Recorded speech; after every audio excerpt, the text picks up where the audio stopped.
2020 has been a tough year for the aviation industry. Since March, airports were mostly empty and the experience on board was a lot different than the years before. This summer it was possible to travel within Europe without having to self-isolate later.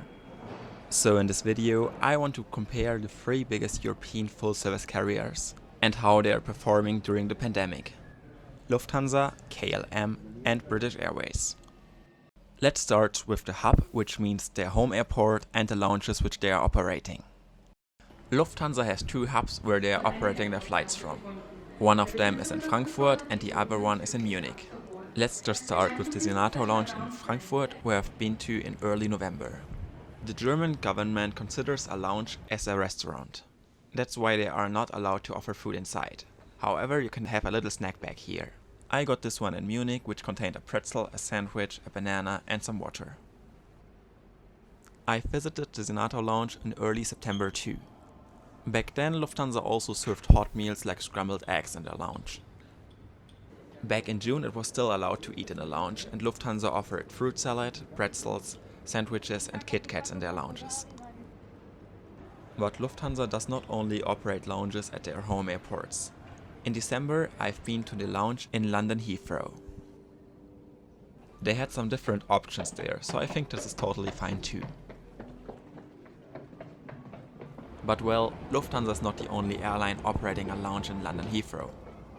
It's a hub for British Airways, one of the biggest European airlines. In October I've been to London Heathrow and their business lounges there. None of them were closed and they had a cool idea to provide food there. On every table there was just a QR code which you could scan and then you can just order food from your phone. I really like that idea because that way British Airways ensured that they had no long queues in front of the buffet.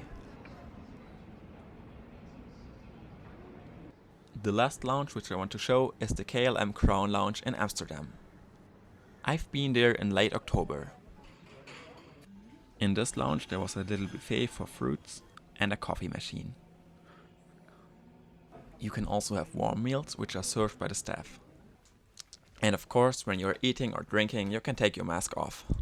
And if you want to, you can also have a shower before your flight. The showers are currently open. Let's come to the next point now, which is how the airlines are managing the boarding and deboarding processes. The boarding for KLM flights is quite usual. Business and status customers are allowed to board first. Lufthansa also offers priority boarding and later the boarding for economy class passengers. For deboarding passengers, they do it row by row. British Airways boards another way. They board their flights from rear to front, which means business class passengers are the last ones on board. Now let's move on to the next point, which is the cabin and the cleanliness. On my KLM flight, the cabin was clean and I didn't notice anything being dirty or anything like that. Same on my Lufthansa flights. The cabin was always clean.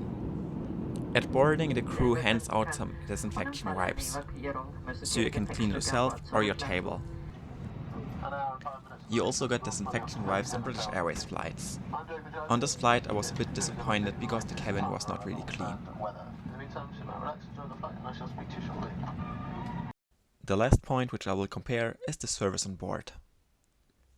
I've only flown short haul in Europe, so this depends on the route you're flying on.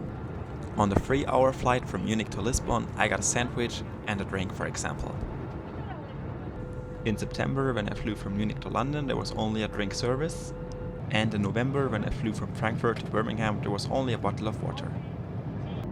KLM offers little snack boxes. I will open this one to check what's inside. The content is nearly the same on every flight, but it depends on the flight distance. On my flight with BA City Flyer, they served crisps, popcorn and biscuits. I think making a conclusion is hard. There is no best airline during the pandemic. Each airline also faces different challenges, and every country has its own rules. If you've traveled with one of these airlines in the last months, leave a comment and share your experience if you want to. Also leave a like on this video and subscribe to my channel to support me more. Thank you so much for that. Thank you so much for watching and see you on the next video.